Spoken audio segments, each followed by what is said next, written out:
हिंदू धर्म ग्रंथों के अनुसार कलियुग 4 युगों सतयुग, त्रेता युग, द्वापर युग और कलयुग में अंतिम युग है।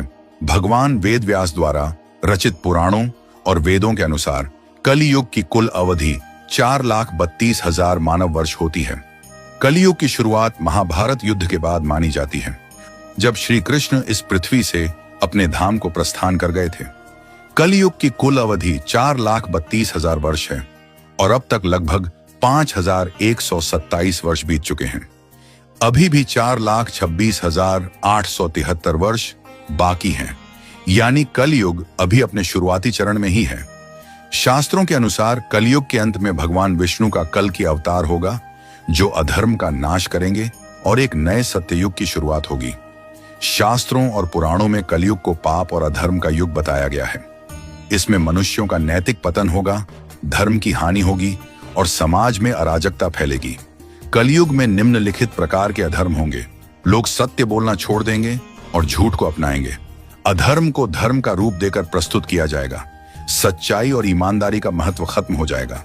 धर्म के नाम पर पाखंड और ढोंग बढ़ेगा। साधु संतों की जगह नकली बाबाओं का प्रभाव बढ़ेगा। लोग धर्म को सिर्फ स्वार्थ और लाभ के लिए इस्तेमाल करेंगे। माता पिता का सम्मान कम होगा, संस्कारों की हानि होगी, भाई भाई के बीच द्वेष और कलह बढ़ेगा। गुरु शिष्य संबंध कमजोर होंगे। शिक्षक सिर्फ धन कमाने के लिए पढ़ाएंगे। लोग वासना, काम वासना में अंधे हो जाएंगे। धन और सत्ता के लिए हत्या, छल कपट, धोखा देंगे। चोरी, डकैती, भ्रष्टाचार और अनैतिक आचरण बढ़ेगा। स्त्रियों का सम्मान कम होगा और उनके साथ दुर्व्यवहार बढ़ेगा। समाज में नैतिकता की गिरावट के कारण स्त्रियां सुरक्षित नहीं रहेंगी। विवाह जैसे पवित्र संबंधों को स्वार्थ और लाभ के लिए इस्तेमाल किया जाएगा। राजनीति में बेईमानी और भ्रष्टाचार बढ़ेगा। राजा, नेता स्वार्थी होंगे और जनता का शोषण करेंगे। न्याय केवल धन और सत्ता वालों को मिलेगा, गरीबों को न्याय नहीं मिलेगा।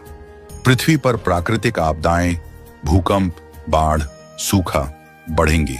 जलवायु परिवर्तन से खाद्य संकट पैदा होगा। मनुष्यों का अधर्म बढ़ने से धरती माता कष्ट में रहेगी।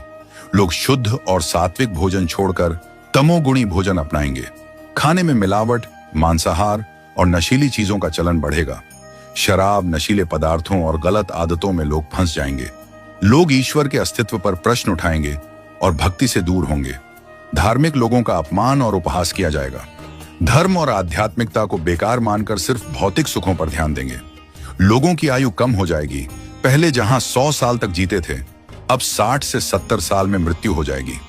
लोग